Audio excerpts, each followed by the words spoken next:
ನನ್ನ ಹೆಸರು ರಾಶಿ. ನಾನು ಇಂಜಿನಿಯರಿಂಗ್ ಮಾಡುವ ಸಲುವಾಗಿ ಬೆಂಗಳೂರಿನಲ್ಲಿ ಅಕ್ಕನ ಮನೆಗೆ ಬಂದು ಇಲ್ಲೇ ಉಳಿದುಕೊಂಡಿದ್ದೆ. ನನ್ನ ಅಕ್ಕನ ಹೆಸರು ಮಾಯಾ. ಆದರೆ ಅವಳಿಗೆ ಮದುವೆಯಾಗಿ 2 ವರ್ಷವಾದರೂ ಮಕ್ಕಳಿರಲಿಲ್ಲ. ಅಂದು ಬೆಳಿಗ್ಗೆ ನನ್ನ ಭಾವ ಕೆಲಸಕ್ಕೆ ಹೋಗುವುದಕ್ಕೆ ತಯಾರಾಗುತ್ತಿದ್ದರು. ಕಾಲೇಜಿಗೆ ಟೈಮ್ ಆಯ್ತು, ಬೇಗ ಎದ್ದೇಳು ರಾಶಿ. ದಿನ ಅಲಾರಾಂ ಹೊಡೆದ ತಕ್ಷಣ ಎದ್ದೇಳುತ್ತಿದ್ದೆ. ಇಂದು ನೀನು ಏಕೆ ಇನ್ನೂ ಎದ್ದಿಲ್ಲ ಎಂದು ಅಕ್ಕ ಕೇಳಿದಾಗ ನನಗೆ ಮೈಕೈಯೆಲ್ಲ ತುಂಬ ನೋವಾಗುತ್ತಿತ್ತು, ತಲೆ ಸುತ್ತುತ್ತಿತ್ತು. ಆಗ ನಾನು ಅಕ್ಕನಿಗೆ ಹೇಳಿದೆ, ಇಂದು ನಾನು ಕಾಲೇಜಿಗೆ ಹೋಗುವುದಿಲ್ಲ. ಯಾಕೋ ತುಂಬ ಸುಸ್ತಾಗಿದೆ. ಬಹುಶಃ ನಾನು 2 ತಿಂಗಳಿಂದ ಮುಟ್ಟಾಗಿಲ್ಲ. ಆದ ಕಾರಣ ಇಂದು ಆಗಬಹುದು ಎಂದು ಕಾಣಿಸುತ್ತಿದೆ. ಹಾಗಾಗಿ ನಾನು ಕಾಲೇಜಿಗೆ ಹೋಗುವುದಿಲ್ಲ ಎಂದು ಹೇಳಿ ಮತ್ತೆ ಸ್ವಲ್ಪ ಹೊತ್ತು ಮಲಗಿದೆ. ಅಕ್ಕ ಭಾವನನ್ನು ಆಫೀಸಿಗೆ ಕಳಿಸಿ ನಂತರ ತಿಂಡಿಯ ಸಮಯಕ್ಕೆ ನನ್ನನ್ನು ಮತ್ತೆ ಎಬ್ಬಿಸಿದಳು. ನಾನು ಎದ್ದವಳೆ ಹಲ್ಲು ಮಾತ್ರ ಉಜ್ಜಿಕೊಂಡು ತಿಂಡಿ ತಿನ್ನಲು ಬಂದೆ. ಅಕ್ಕ ಅಂದು ಪಲಾವ್ ಮಾಡಿದ್ದಳು. ನಾನು ಒಂದು ತುತ್ತು ಬಾಯಿಗೆ ಇಡುತ್ತಿರುವಾಗಲೇ ವಾಂತಿ ಮಾಡುವ ಹಾಗೆ ಆಯಿತು. ನಾನು ತಕ್ಷಣ ಎದ್ದವಳೆ ಬಾತ್ರೂಮ್ಗೆ ಹೋಗಿ ವಾಂತಿ ಮಾಡುತ್ತಿದ್ದೆ. ನನ್ನ ಅಕ್ಕ ನನ್ನ ಹಿಂದೆಗೆ ಬಂದು ನಾನು ವಾಂತಿ ಮಾಡುತ್ತಿರುವುದನ್ನು ನೋಡಿ, ರಾಶಿ, ಏನಾಯಿತು ನಿನಗೆ? ಈ ದಿನ ಇಷ್ಟೊಂದು ಸುಸ್ತಾಗಿದೆಯಾ? ವಾಂತಿ ಬೇರೆ ಮಾಡ್ತಾ ಇದೆಯಾ? ಸರಿ ಬಾ ಎಂದು ಅಕ್ಕ ನನ್ನನ್ನು ಹಾಸಿಗೆ ಮೇಲೆ ಮಲಗಿಸಿ ಸ್ವಲ್ಪ ಹೊತ್ತು ಆರಾಮವಾಗಿ ರೆಸ್ಟ್ ಮಾಡು, ನಾನು ನಿನಗೆ ಹಣ್ಣಿನ ಜ್ಯೂಸನ್ನು ತೆಗೆದುಕೊಂಡು ಬರುತ್ತೇನೆ ಎಂದು ಹೇಳಿದಳು. ಆಗ ನಾನು ಅಕ್ಕನಿಗೆ, ಅಕ್ಕ, ನನಗೆ ಇತ್ತೀಚೆಗೆ ಈ ರೀತಿ ತುಂಬ ಸುಸ್ತಾಗುತ್ತಿದೆ, ಆದರೆ ಇದು ಏಕೆ ಎಂದು ಅರ್ಥವಾಗುತ್ತಿಲ್ಲ ಅಂದಾಗ ನನ್ನ ಅಕ್ಕ, ನನಗೆ ಒಮ್ಮೆ ಈ ರೀತಿ ಆಗಿತ್ತು. ಆಗ ನಾನು ಡಾಕ್ಟರ್ ಬಳಿ ತೋರಿಸಿಕೊಂಡಿದ್ದೆ. ಅವರು ನನಗೆ ಒಂದು ಮಾತ್ರೆಯನ್ನು ಕೊಟ್ಟಿದ್ದಾರೆ. ಅದನ್ನು ತೆಗೆದುಕೊಂಡರೆ ನಿನಗೆ ಸ್ವಲ್ಪ ಕಡಿಮೆಯಾಗುತ್ತದೆ ಎಂದು ಹೇಳಿ ಅವಳು ನನಗೆ ಆ ಮಾತ್ರೆಯನ್ನು ಕೊಟ್ಟಳು. ನಾನು ಅದನ್ನು ನುಂಗಿ ಸ್ವಲ್ಪ ಹೊತ್ತು ಹಾಗೆ ಮಲಗಿದೆ. ಸ್ವಲ್ಪ ಹೊತ್ತು ಆದರೆ ಅಕ್ಕ ಈ ಬಾರಿ ನನ್ನನ್ನು ಪರೀಕ್ಷಿಸಲು ಅವಳಿಗೆ ಪರಿಚಯವಿದ್ದ ಡಾಕ್ಟರನ್ನು ಮನೆಗೆ ಕರೆಸಿದಳು. ಆಗ ನನ್ನನ್ನು ಚೆಕಪ್ ಮಾಡಿದ ಡಾಕ್ಟರ್ ಹೇಳಿದರು, ನಿಮ್ಮ ತಂಗಿ ಈಗ ಪ್ರೆಗ್ನೆಂಟ್ ಆಗಿದ್ದಾಳೆ, ಅದಕ್ಕೆ ಅವಳಿಗೆ ಈ ರೀತಿ ಸುಸ್ತು ಇರುತ್ತೆ ಅಂತ ಹೇಳಿದರು. ಆಗ ನನಗೆ ಅವರ ಮಾತುಗಳನ್ನು ಕೇಳಿ ಸಿಡಿಲು ಬಡಿದಂತಾಯಿತು. ಇದೇನು ಹೇಳುತ್ತಿದ್ದಾರೆ ಇವರು? ಇದು ಹೇಗೆ ಸಾಧ್ಯ? ನಾನು ಇನ್ನೂ ಕನ್ಯೆ, ನನಗೆ ಯಾವ ರೀತಿಯ ಬಾಯ್ ಫ್ರೆಂಡ್ಗಳು ಇಲ್ಲ. ಅದೇ ನೀವು ನನ್ನನ್ನು ಪ್ರೆಗ್ನೆಂಟ್ ಹೇಳುತ್ತೀರಾ ಎಂದು ಡಾಕ್ಟರ್ ಬಳಿ ಕೇಳುತ್ತಿದ್ದಾಗ ಅವರು ಮತ್ತೆ ನನಗೆ, ಇಲ್ಲ, ನೀವು ಪ್ರೆಗ್ನೆಂಟ್ ಆಗಿದ್ದೀರಾ. ನಿಮಗೆ ಅಷ್ಟು ನಂಬಿಕೆ ಬಂದಿಲ್ಲವೆಂದರೆ ನೀವು ನನ್ನ ಜೊತೆ ಆಸ್ಪತ್ರೆಗೆ ಬಂದು ಎಲ್ಲ ರೀತಿಯ ಪರೀಕ್ಷೆಗಳನ್ನು ಮಾಡಿಸಿಕೊಳ್ಳಬಹುದು. ನೀವು ನಿಜವಾಗಲೂ ಗರ್ಭಧರಿಸಿದ್ದೀರಾ ಅಂತ ಹೇಳಿ ಡಾಕ್ಟರ್ ನನಗೆ ವಿಟಮಿನ್ ಮಾತ್ರೆಗಳನ್ನು ಬರೆದುಕೊಟ್ಟು ಹೋಗುತ್ತಾರೆ. ಆದರೆ ನನಗೂ ಇದು ಯಾವ ರೀತಿ ಆಯಿತು ಎಂದು ತಿಳಿಯದೆ ಕಂಗಾಲಾಗಿ ಹೋಗಿದ್ದೆ. ಅಪ್ಪ ಅಮ್ಮನ ಬಳಿ ಏನು ಹೇಳುವುದು? ಭಾವ ಕೇಳಿದರೆ ಅವರಿಗೆ ಏನು ಉತ್ತರ ಕೊಡುವುದು? ನನ್ನ ಬಗ್ಗೆ ಅವರು ಏನೆಂದುಕೊಳ್ಳುತ್ತಾರೆ? ಅಷ್ಟಕ್ಕೂ ಇದು ಹೇಗೆ ಸಾಧ್ಯ ಎಂದು 108 ಪ್ರಶ್ನೆಗಳು ನನ್ನ ತಲೆಯಲ್ಲಿ ಓಡಾಡುತ್ತಿದ್ದವು. ಆದರೆ ನನ್ನ ಅಕ್ಕ ಮಾಯ ನನಗೆ ಹೀಗಾಗಿರುವುದರಿಂದ ತುಂಬ ಬೇಸರವಾಗಿದ್ದಳು. ನನ್ನ ಅಕ್ಕನ ಗಂಡ ಸಾಗರ್ ಒಂದು ಒಳ್ಳೆಯ ಕಂಪನಿಯಲ್ಲಿ ಕೆಲಸ ಮಾಡುತ್ತಿದ್ದರು. ನನ್ನ ಭಾವ ಕೂಡ ತುಂಬ ಒಳ್ಳೆಯವರೇ ಆಗಿದ್ದರು. ಆದರೆ ನನ್ನ ಅಕ್ಕ ಅಂದು ನನ್ನ ಬಳಿ ಬಂದು ಹೇಳಿದಳು, ನಿನಗೆ 2 ತಿಂಗಳ ಹಿಂದೆ ಹುಷಾರಿರಲಿಲ್ಲ, ನೆನಪಿದೆಯಾ? ಆಗ ನಾನು ನಿನ್ನ ಭಾವನನ್ನು ನಿನ್ನ ಕಾವಲಿಗೆ ಇಟ್ಟು ನಿನಗೆ ನಾಟಿ ಔಷಧಿ ತರುವುದಕ್ಕೆ ಎಂದು ಬೇರೆ ಊರಿಗೆ ಹೋಗುತ್ತಿದ್ದೆ. ಆದರೆ ನಿನ್ನ ಭಾವನಿಗೆ ನಾಟಿ ಔಷಧಿ ತರುವುದಕ್ಕೆ ಹೇಳಿದರೆ ಅವರು ಹೋಗಲು ಒಪ್ಪುತ್ತಿರಲಿಲ್ಲ. ಅವೆಲ್ಲ ಈಗ ಕೆಲಸಕ್ಕೆ ಬರಲ್ಲ, ನೀನು ಇಲ್ಲಿ ಡಾಕ್ಟರ್ ಬಳಿ ತೋರಿಸಿ ಬೇರೆ ಔಷಧಿ ಕೊಡು ಎಂದು ಹೇಳುತ್ತಿದ್ದರು. ಅದಕ್ಕಾಗಿ ನಾನೇ ಹೋಗಬೇಕಾಗಿ ಬರುತ್ತಿತ್ತು. ಮತ್ತು ಸಂಡೇ ಅವರಿಗೆ ರಜೆ ಇದ್ದಾಗೆಲ್ಲ ಅವರೇ ನಿನ್ನನ್ನು ಕಾವಲಿದ್ದು ನೋಡಿಕೊಳ್ಳುತ್ತಿದ್ದರು. ನಿನಗೆ ನಾಟಿ ಔಷಧಿ ಕೊಟ್ಟಾಗ ನೀನು ನಿದ್ದೆಯಲ್ಲಿ ತೀರಾ ಮಗ್ನಳಾಗಿ ಬಿಡುತ್ತಿದ್ದೆ. ಆ ಸಮಯದಲ್ಲಿ ನಿನ್ನ ಭಾವನೆಯಿಂದಲೇ ಏನು ಅಚಾತುರ್ಯ ನಡೆದಿರಬಹುದು ಎಂದು ಅವಳು ಅಳುತ್ತಾ ಇರುತ್ತಾಳೆ. ಆದರೆ ನನಗೆ ಇದನ್ನು ಕೇಳಿ ನಂಬಲು ಸಾಧ್ಯವಾಗಲಿಲ್ಲ. ನನ್ನ ಭಾವ ನನ್ನ ಬಳಿ ಒಂದು ದಿನವೂ ಆ ರೀತಿ ನಡೆದುಕೊಂಡವರಲ್ಲ. ನನ್ನನ್ನು ಅವರ ಸ್ವಂತ ತಂಗಿಯಂತೆ ನೋಡಿಕೊಳ್ಳುತ್ತಾರೆ. ಆದರೆ ನಾನು ಅಕ್ಕ ಅಷ್ಟೊಂದು ದುಃಖಿಸಿ ಹೇಳುತ್ತಿದ್ದಳು ಎಂದು ಅವಳ ಆ ಕಣ್ಣೀರಿಗೆ ನಾನು ಕರಗಿ ಹೋದೆ. ಸ್ವಲ್ಪ ಹೊತ್ತಿನ ಬಳಿಕ ನನ್ನ ಭಾವ ಕೆಲಸ ಮುಗಿಸಿಕೊಂಡು ಮನೆಗೆ ಬರುತ್ತಾರೆ. ಬಂದ ನಂತರ ಆ ಅಕ್ಕ ಅವರಿಗೆ ತರಾಟೆಗೆ ತೆಗೆದುಕೊಳ್ಳುತ್ತಾರೆ. ಭಾವನ ಜೊತೆ ಜೋರಾಗಿ ಜಗಳ ಮಾಡುತ್ತಾಳೆ. ನೀನು ಇಂಥ ನೀಚ ಮನುಷ್ಯ ಎಂದು ನನಗೆ ತಿಳಿದಿರಲಿಲ್ಲ. ನನ್ನ ತಂಗಿಯನ್ನು ನೋಡಿಕೊಳ್ಳುವ ನೆಪದಲ್ಲಿ ಅವಳನ್ನು ಪ್ರೆಗ್ನೆಂಟ್ ಮಾಡಿದ್ಯಾ? ನೀನು ಮನುಷ್ಯನೇ ಅಲ್ಲ. ನಿನಗೆ ಮಾನವೀಯತೆ ಅನ್ನೋದು ಇಲ್ಲವೇ ಇಲ್ಲ. ನಿನಗೆ ನಾನಿಷ್ಟು ಸುಂದರವಾದ ಹೆಂಡತಿ ಇದ್ದರೂ ಕೂಡ ಆ ಚಿಕ್ಕ ಮಗುವಿನ ಮೇಲೆ ನೀನು ಈ ರೀತಿ ದೌರ್ಜನ್ಯ ಎಸಗಿದ್ಯಾ ಎಂದು ಭಾವನ ಕುತ್ತಿಗೆ ಪಟ್ಟಿಗೆಯನ್ನು ಗಟ್ಟಿಯಾಗಿ ಹಿಡಿದುಕೊಂಡು ಅಳುತ್ತಾ ಕೇಳುತ್ತಾಳೆ. ಆಗ ಭಾವ ಏನು ಅರ್ಥವಾಗದವರಂತೆ ಅವಳನ್ನು ನೋಡುತ್ತಿರುತ್ತಾರೆ. ನಾನೇನು ಮಾಡಿದೆ? ನೀನು ಏನು ಹೇಳುತ್ತಿದ್ದೀಯಾ? ನನಗೆ ಒಂದು ಅರ್ಥವಾಗುತ್ತಿಲ್ಲ ಎಂದು ಭಾವ ಹೇಳಿದಾಗ, ಮಾಡೋದೆಲ್ಲ ಮಾಡಿ ಈಗೇನು ಅರ್ಥ ಆಗ್ತಿಲ್ಲ ಅಂತ ಹೇಳ್ತಿದ್ಯಾ? ನಿನ್ನಂಥವರನ್ನು ಸುಮ್ಮನೆ ಬಿಡಬಾರ್ದು ಎಂದು ಭಾವನ ಕೆನ್ನೆಗೆ ಒಂದು ಏಟು ಬಾರಿಸುತ್ತಾರೆ. ಆಗ ಭಾವ ಹೇಳುತ್ತಾರೆ, ಅವಳು ನನಗೆ ಮಗಳು ಇದ್ದ ಹಾಗೆ. ಅಂದ ಮೇಲೇನಾ ನಾನು ಹೇಗೆ ಆ ರೀತಿ ಕೆಲಸ ಮಾಡಲು ಸಾಧ್ಯ? ನಾನು ಅವಳನ್ನು ಆ ದೃಷ್ಟಿಯಿಂದ ಒಂದು ದಿನವೂ ಕೂಡ ನೋಡಿಲ್ಲ ಅಂತ ಹೇಳುತ್ತಿದ್ದಾಗ, ಹೌದಾ? ಹಾಗಿದ್ದರೆ ರಿಪೋರ್ಟ್ ಹೇಳುತ್ತಿದೆ ಅವಳು ಪ್ರೆಗ್ನೆಂಟ್ ಎಂದು. ನೀನೇ ಅವಳನ್ನು ಪ್ರೆಗ್ನೆಂಟ್ ಮಾಡಿರುವುದು ಅಂತ ಒಂದೇ ಸಮನೆ ಭಾವನೆಗೆ ಬಾಯಿಗೆ ಬಂದ ಹಾಗೆ ಬೈಯುತ್ತಾಳೆ. ಇದನ್ನೆಲ್ಲ ನೋಡುತ್ತಿದ್ದ ನನಗೆ ಗಾಬರಿಯಿಂದ ಏನು ಹೇಳಬೇಕು, ಏನು ಮಾತನಾಡಬೇಕು ಎಂಬುದೇ ತಿಳಿಯುವುದಿಲ್ಲ. ಆಗ ನನ್ನ ಅಕ್ಕ ಭಾವನಿಗೆ, ಇನ್ನು ಮುಂದೆ ನಿನಗೂ ನನಗೂ ಯಾವುದೇ ಸಂಬಂಧವಿಲ್ಲ. ಇಲ್ಲಿಗೆ ನಿನ್ನ ಸಂಬಂಧ ಮುಗಿದು ಹೋಯಿತು. ಇನ್ನು ಮುಂದೆ ನೀನು ನನ್ನ ಗಂಡನಲ್ಲ. ನಾನು ನಿನಗೆ ಆದಷ್ಟು ಬೇಗ ಡೈವರ್ಸ್ ನೋಟಿಸನ್ನು ಕಳಿಸುತ್ತೇನೆ. ನನ್ನ ತಂಗಿಗೆ ಮೋಸವಾದ ಜಾಗದಲ್ಲಿ ನಾನು ಇರಲು ಇಚ್ಛಿಸುವುದಿಲ್ಲ ಎಂದು ಹೇಳಿ ತನ್ನ ಬಟ್ಟೆ ಬರೆ ಒಡವೆನೆಲ್ಲ ಪ್ಯಾಕ್ ಮಾಡತೊಡಗಿದಳು. ಅವಳ ಅತ್ತೆ ಮಾವ ಅವಳಿಗೆ ಎಷ್ಟೇ ಸಮಾಧಾನದ ಮಾತುಗಳನ್ನಾಡಿ ನಿಧಾನವಾಗಿ ಇದರ ಬಗ್ಗೆ ವಿಚಾರಿಸೋಣ, ಸುಮ್ಮನೆ ಆರೋಪ ಮಾಡುವುದು ಸರಿಯಲ್ಲ, ಇದೆಲ್ಲ ಏನು ಹೇಗಾಯಿತು ಎಂದು ಇದನ್ನು ಕೂತು ಈಗ ಬಗೆಹರಿಸಿಕೊಳ್ಳೋಣ ಎಂದು ಎಷ್ಟೇ ಸಮಾಧಾನ ಮಾಡಿದರೂ ಅಕ್ಕ ಅವರ ಮಾತುಗಳಿಗೆ ಬೆಲೆ ಕೊಡುವುದಿಲ್ಲ. ಅವಳ ನಡೆ ನನಗೂ ಆಶ್ಚರ್ಯವನ್ನುಂಟು ಮಾಡಿತು. ಕೊನೆಗೆ ನನ್ನ ಬಟ್ಟೆ ವಸ್ತುಗಳನ್ನೆಲ್ಲ ಬ್ಯಾಗಿನಲ್ಲಿಟ್ಟು ನನ್ನನ್ನು ಕರೆದುಕೊಂಡು ಅಪ್ಪನ ಮನೆಗೆ ಬಂದು ಬಿಡುತ್ತಾಳೆ. ಮನೆಗೆ ಬಂದವಳೆ ಅಪ್ಪ ಅಮ್ಮನ ಬಳಿ ನಡೆದ ಎಲ್ಲ ವಿಷಯವನ್ನು ಹೇಳುತ್ತಾಳೆ. ಅವರಿಗೂ ಕೂಡ ನನ್ನ ಬಗ್ಗೆ ತಿಳಿದು ಆಕಾಶವೇ ತಲೆ ಮೇಲೆ ಬಿದ್ದಂತೆ, ದಿಕ್ಕು ತೋಚದಂತೆ ತಲೆ ಮೇಲೆ ಕೈ ಹೊತ್ತು ಕುಳಿತು ಬಿಡುತ್ತಾರೆ. ಗಾಬರಿಯಿಂದ ನನ್ನ ತಂದೆ ತಾಯಿ ಕಂಗಾಲಾಗುತ್ತಿರುವುದನ್ನು ನೋಡಿದ ನನಗೆ ನನ್ನ ಮುಂದಿನ ದಾರಿ ಏನು ಎನ್ನುವುದೇ ತೋಚಲಿಲ್ಲ. ನನ್ನ ಅಕ್ಕ ಮಾರನೇ ದಿನವೇ ತನ್ನ ಗಂಡನಿಗೆ ಡೈವರ್ಸ್ ನೋಟಿಸು ಕಳಿಸುತ್ತಾಳೆ. ಆಗ ನಾನು ಅಕ್ಕನ ಬಳಿ ಹೋಗಿ, ನೋಡು, ಸಮಾಧಾನ ಮಾಡಿಕೊ ಅಕ್ಕ, ನನ್ನ ಜೀವನ ಹಾಳಾಗಿದ್ದು ಹಾಗೋಗಿದೆ, ಪರವಾಗಿಲ್ಲ. ಆದರೆ ನೀನು ನಿನ್ನ ಬದುಕನ್ನು ಹಾಳು ಮಾಡಿಕೊಳ್ಳಬೇಡ. ಭಾವ ನಿನ್ನನ್ನು ಚೆನ್ನಾಗಿ ನೋಡಿಕೊಳ್ಳುತ್ತಾರೆ. ನೀನು ಅವರ ಬಳಿ ಹೋಗು ಅಂತ ಹೇಳುತ್ತೇನೆ. ಆಗ ಅಕ್ಕ ಕೋಪಗೊಂಡು, ನಿನಗೆ ಇಷ್ಟೆಲ್ಲ ಅನ್ಯಾಯವಾಗಿದ್ದರೂ ನೀನು ಆ ದುಷ್ಟನ ಪರ ಮಾತನಾಡುತ್ತಿದ್ಯಾ? ನೀನು ನನ್ನ ತಂಗಿಗೆ ಅನ್ಯಾಯ ಮೋಸವಾದ ಜಾಗದಲ್ಲಿ ನಾನು ಇರುವುದಿಲ್ಲ ಎಂದು ಅಂದೇ ಹೇಳಿದ್ದೆ. ಈಗಲೂ ನಿನಗೆ ಅದನ್ನು ಹೇಳುತ್ತಿದ್ದೇನೆ ಎಂದು ನನ್ನನ್ನು ಅಪ್ಪಿಕೊಂಡಳು. ಯಾವುದೇ ಒಂದು ಹೆಣ್ಣು ತನ್ನ ಗಂಡ ಇನ್ನೊಂದು ಹೆಣ್ಣಿಗೆ ಮೋಸ ಮಾಡಿದ್ದಾನೆ ಎಂದು ತಿಳಿದು ತಕ್ಷಣ ಅವಳು ಕೊರಗುತ್ತಾ ಸ್ವರಗುತ್ತಾ ಮನೆಯಲ್ಲಿ ಬಂದಿಯಾಗುತ್ತಾಳೆ. ಆದರೆ ನನ್ನ ಅಕ್ಕ 2 ನಿಮಿಷ ಅತ್ತರೆ ಇಡೀ ದಿನ ಮಾಮೂಲಿಯಾಗಿರುತ್ತಿದ್ದಳು. ಆದರೆ ಅದರಿಂದ ನನಗೆ ಸ್ವಲ್ಪ ಮನಸ್ಸಿಗೆ ಸಮಾಧಾನವಾಯಿತು. ಅವಳು ಏನೇನೂ ಚಿಂತೆಯನ್ನು ತಲೆಗೆ ತೆಗೆದುಕೊಂಡು ಕೆಟ್ಟ ನಿರ್ಧಾರವನ್ನು ತೆಗೆದುಕೊಳ್ಳದಿದ್ದರೆ ಸಾಕು ಎಂದು ಅವಳು ಹೀಗೆ ನಗುನಗುತ್ತಾ ಇರಲಿ ಎಂದು ಮನಸ್ಸಿನಲ್ಲಿ ಅಂದುಕೊಳ್ಳುತ್ತಿದ್ದೆ. ಪ್ರತಿದಿನ ನಾನು ಇದರ ಬಗ್ಗೆ ಯೋಚನೆ ಮಾಡುತ್ತಾ ಯಾರಿಗೂ ತಿಳಿಯದಂತೆ ಟೆರೆಸ್ ಮೇಲೆ ಹೋಗಿ ಒಬ್ಬಳೇ ಅಳುತ್ತಾ ದುಃಖಪಡುತ್ತಿದ್ದೆ. ಆದರೆ ಎಷ್ಟು ದಿನ ಅಂತ ನಾನು ಹೀಗೆ ಇರಲು ಸಾಧ್ಯ?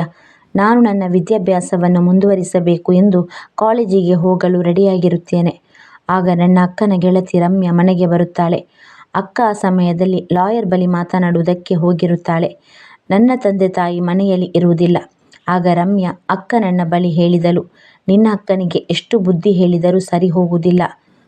ನಾನು ಎಷ್ಟೇ ಬೇಡ ಅಂದು ಹೇಳಿದರೂ ಆ ಪೋಲಿ ಹುಡುಗನ ಜೊತೆ ಯಾವಾಗಲೂ ಕೂಡ ಸುತ್ತಾಡುತ್ತಿರುತ್ತಾಳೆ. ಆ ಹುಡುಗ ಮೊದಲೇ ಕುಡುಕ, ತುಂಬ ಕೆಟ್ಟವನು ಕೂಡ. ಅವನಿಂದ ಎಷ್ಟು ಹೆಣ್ಣು ಮಕ್ಕಳಿಗೆ ಅನ್ಯಾಯವಾಗಿದೆ ಅದು ತಿಳಿದಿದ್ದರೂ ನಿಮ್ಮ ಅಕ್ಕ ಅವನ ಹಿಂದೆ ಬಿದ್ದಿದ್ದಾಳೆ. ಅವಳ ಬುದ್ಧಿಗೆ ಏನು ಹೇಳಬೇಕು ಅಂತ ಗೊತ್ತಾಗ್ತಿಲ್ಲ. ಅವನಿಗೋಸ್ಕರ ಈಗ ಗಂಡನನ್ನು ಬಿಟ್ಟು ಬಂದಿದ್ದಾಳೆ ಎಂದು ಹೇಳುತ್ತಾರೆ. ಈ ಮಾತುಗಳನ್ನು ಕೇಳಿಸಿಕೊಂಡು ನನಗೆ ಗರಿಬಡಿದಂತೆ ಆಯಿತು. ನಂತರ ನಾನು ರಮ್ಯಾ ಅಕ್ಕನಿಗೆ ಕಾಫಿ ಮಾಡಿಕೊಟ್ಟೆ. ಮಾಯಕ್ಕ ಬರುವುದನ್ನು ತಡವಾಗುವುದರಿಂದ ರಮ್ಯಾ ಅಕ್ಕ ಕಾಫಿ ಕುಡಿದು ಹೊರಟು ಹೋದಳು.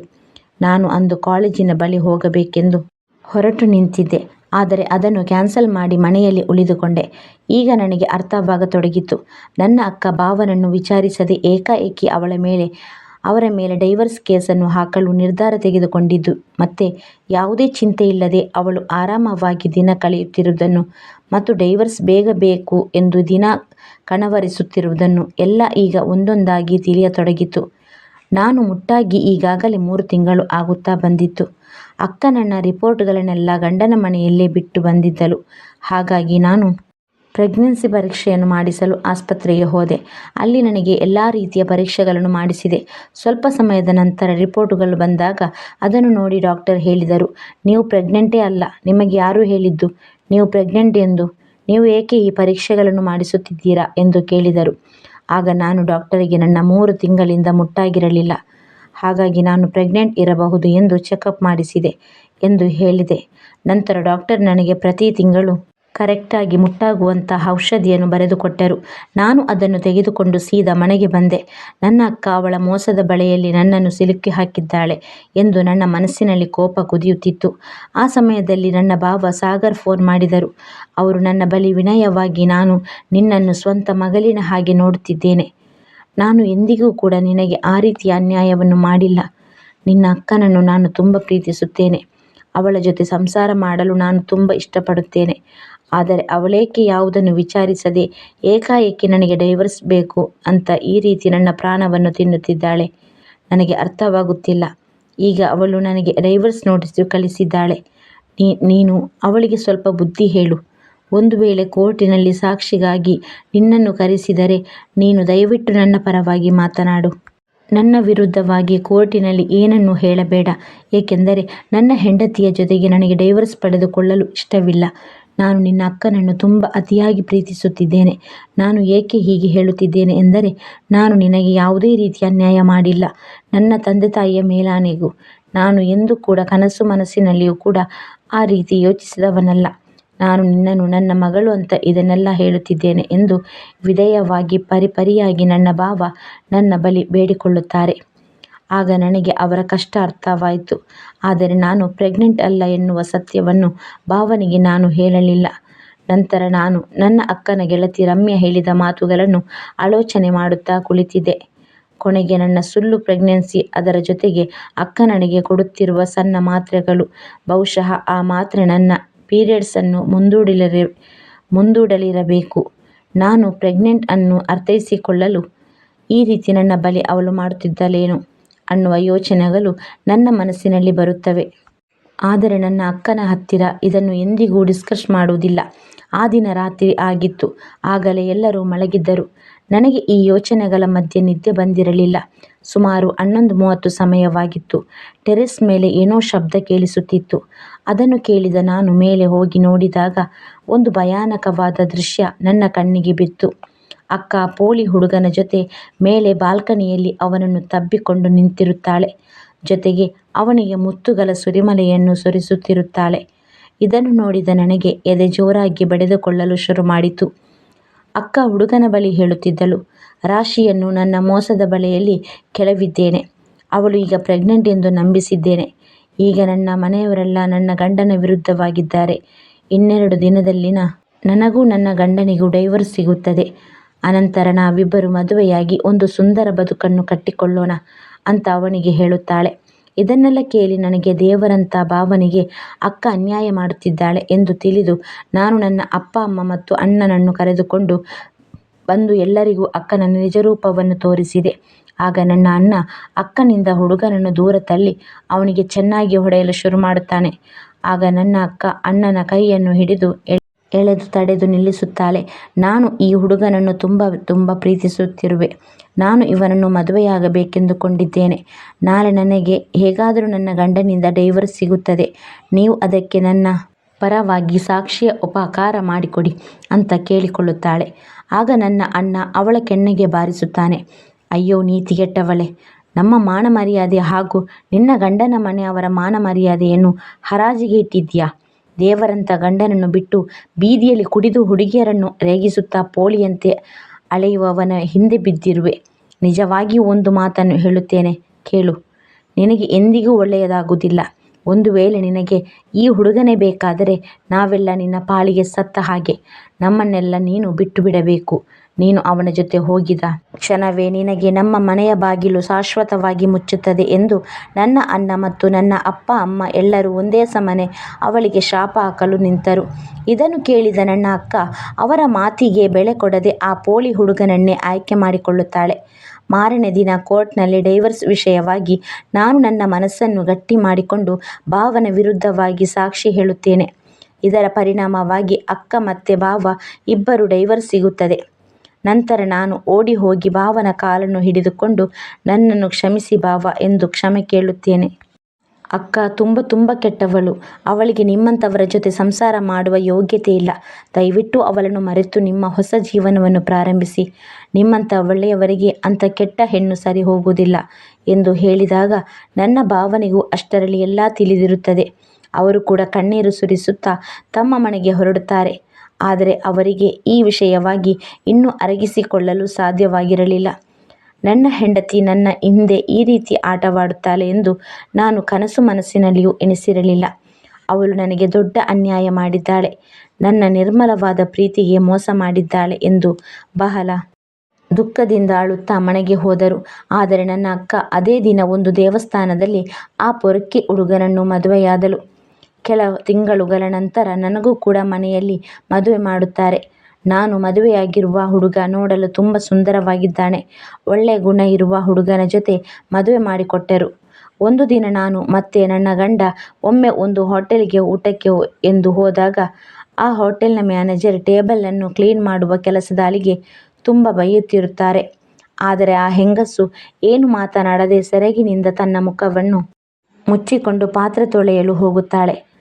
ನಾನು ಊಟ ಮುಗಿಸಿ ಕೈ ತೊಳೆಯುವುದಕ್ಕೆ ವಾಷಿಂಗ್ ಬೇಸಿನ್ ಹತ್ರ ಹೋದಾಗ ಅವಳ ಮುಖವನ್ನು ನೋಡಿ ನನಗೆ ದೊಡ್ಡ ಶಾಕ್ ಎದುರಾಗಿತ್ತು. ಏಕೆಂದರೆ ಆ ಹೆಂಗಸು ನನ್ನ ಅಕ್ಕ ಮಾಯ ಆಗಿದ್ದಳು. ಅವಳು ಮದುವೆಯಾಗಿದ್ದ ಆ ಪೊರಕೆ ಹುಡುಗ 2 ತಿಂಗಳಿಗೆ ಅವಳನ್ನು ಪ್ರೆಗ್ನೆಂಟ್ ಮಾಡಿ ಬೀದಿ ಪಾಲು ಮಾಡಿದ್ದ. ನಂತರ ಅಕ್ಕ ಅವಳ ಹೊಟ್ಟೆಯಲ್ಲಿ ಬೆಳೆಯುತ್ತಿರುವ ಮಗು ಹಾಗೂ ಅವಳ ಹೊಟ್ಟೆಯನ್ನು ತುಂಬಿಸಲು ಕೂಲಿ ಕೆಲಸಕ್ಕೆ ಸೇರಿರುತ್ತಾಳೆ. ಅವಳ ಬಳಿ ಒಂದು ಹೊತ್ತಿನ ಊಟ ಮಾಡಲು ಸಹ ದುಡ್ಡು ಇಲ್ಲದ ಪರಿಸ್ಥಿತಿ ಎದುರಾಗಿ ಅವಳು ಈ ರೀತಿ ಹೋಟೆಲ್ನಲ್ಲಿ ಕ್ಲೀನರ್ ಆಗಿ ಕೆಲಸ ಸೇರಿರುತ್ತಾಳೆ. ನನಗೆ ಅವಳನ್ನು ನೋಡಿ ಒಮ್ಮೆ ಕೋಪ ಬರುತ್ತದೆ. ನಂತರ ಅವಳ ಪರಿಸ್ಥಿತಿಯನ್ನು ನೋಡಿ ಕಣ್ಣಲ್ಲಿ ನೀರು ಬರುತ್ತದೆ. ನಾನು ನನ್ನ ಗಂಡನನ್ನು ಕರೆದು ಅವಳ ಬಗ್ಗೆ ತಿಳಿಸೋಣ ಎಂದರೆ ಅದು ಕೂಡ ಈಗ ಸಾಧ್ಯವಾಗಿರುವುದಿಲ್ಲ. ಏಕೆಂದರೆ ನನ್ನ ಮದುವೆ ಮಾಡುವಾಗ ನನ್ನ ತಂದೆ ತಾಯಿ ನನ್ನ ಗಂಡನಿಗೆ ನಾನೊಬ್ಬಳೇ ಹೆಣ್ಣು ಮಗಳು ಅಂತ ಹೇಳಿ ಅಕ್ಕನ ವಿಷಯವನ್ನು ಮುಚ್ಚಿಟ್ಟಿದ್ದರು. ಹಾಗಾಗಿ ಈಗ ನಾನು ಏನು ಹೇಳುವ ಪರಿಸ್ಥಿತಿಯಲ್ಲಿ ಇರಲಿಲ್ಲ. ಕೊನೆಗೆ ಹೇಗೋ ನಾನು ನನ್ನ ಗಂಡನಿಗೆ ತಿಳಿಯದ ಹಾಗೆ ಅವಳನ್ನು ಮತ್ತೆ ಅದೇ ಹೋಟೆಲ್ನಲ್ಲಿ ಭೇಟಿ ಮಾಡಿ ಅವಳ ಫೋನ್ ನಂಬರನ್ನು ತೆಗೆದುಕೊಳ್ಳುತ್ತೇನೆ. ನಾನು ಇದರ ಬಗ್ಗೆ ನನ್ನ ತವರು ಮನೆಗೆ ಹೋಗಿ ಅಪ್ಪ ಅಮ್ಮ ಮತ್ತು ಅಣ್ಣನ ಬಳಿ ಈ ವಿಷಯ ಹೇಳಿ ಅವಳನ್ನು ಮನೆಗೆ ಕರೆಸಿಕೊಳ್ಳೋಣ ಅಂದರೆ ಅವರು ಅಂದೇ ಅವಳು ನಮ್ಮ ಪಾಳಿಗೆ ಸತ್ತು ಹೋಗಿದ್ದಾಳೆ ಎಂದು ಹೇಳಿ ಸುಮ್ಮನಾಗಬಹುದು. ನಾನು ಅವರ ಬಳಿ ಹೋಗಿ ಎಷ್ಟೇ ಬೇಡಿಕೊಂಡರೂ ಅವರು ಅವಳನ್ನು ಮನೆಗೆ ಸೇರಿಸಲು ಒಪ್ಪುವುದಿಲ್ಲ ಎಂದು ತಿಳಿದು ಹೋಟೆಲ್ಗೆ ಹೋಗಿ ನಾನು ಆಗಾಗ ಅವಳನ್ನು ನೋಡಿಕೊಂಡು ಬರುತ್ತಿದ್ದೆ. ನಾನು ಎಷ್ಟೇ ಬೇಡವೆಂದರೂ ಮನೆಯವರೆಲ್ಲ ತಡೆದರು. ನೀನು ಕೇಳಲಿಲ್ಲ. ನಿನ್ನ ಜೀವನವನ್ನು ನೀನೇ ಸ್ವತಃ ನಿನ್ನ ಕೈಯಾರೆ ಹಾಳು ಮಾಡಿಕೊಂಡೆ. ಈಗ ನೋಡಿದರೆ ಈ ಪರಿಸ್ಥಿತಿಯಲ್ಲಿದ್ಯಾ ಎಂದು ನನ್ನ ಕೈಲಾದಷ್ಟು ಸಹಾಯ ಮಾಡಿ ಬರುತ್ತಿದ್ದೆ. ಮೊದಲಿಗಿಂತ ಅವಳ ಬದುಕು ಈಗ ಪರವಾಗಿಲ್ಲ. ಏಕೆಂದರೆ ನಾನು ಅವಳಿಗೆ ನನ್ನ ಗೆಳತಿಯ ಆಫೀಸ್ನಲ್ಲಿ ಒಂದು ಚಿಕ್ಕ ಕೆಲಸವನ್ನು ಕೊಡಿಸಿದ್ದೇನೆ. ಈಗ ಅವಳಿಗೆ ಒಂದು ಮಗು ಕೂಡ ಆಗಿದೆ. ಈಗ ಅವಳು ಆ ಮಗುವನ್ನು ನೋಡಿಕೊಂಡು ತನ್ನ ಜೀವನವನ್ನು ಕಟ್ಟಿಕೊಂಡು ಕೆಲಸ ಮಾಡುತ್ತಾ ಬದುಕುತ್ತಿದ್ದಾಳೆ. ಅವಳ ಊಟಕ್ಕೆ ಬಟ್ಟೆಗೆ ಯಾವುದೇ ರೀತಿಯ ತೊಂದರೆ ಆಗುತ್ತಿಲ್ಲ. ನನ್ನ ಕೈಯಲ್ಲಿ ಎಷ್ಟು ಸಾಧ್ಯವೋ ಅಷ್ಟು ನನ್ನ ಅಕ್ಕನಿಗೆ ಸಹಾಯ ಮಾಡಿದ್ದೇನೆ ಎಂದು ನಿಟ್ಟುಸಿರುಬಿಟ್ಟೆ.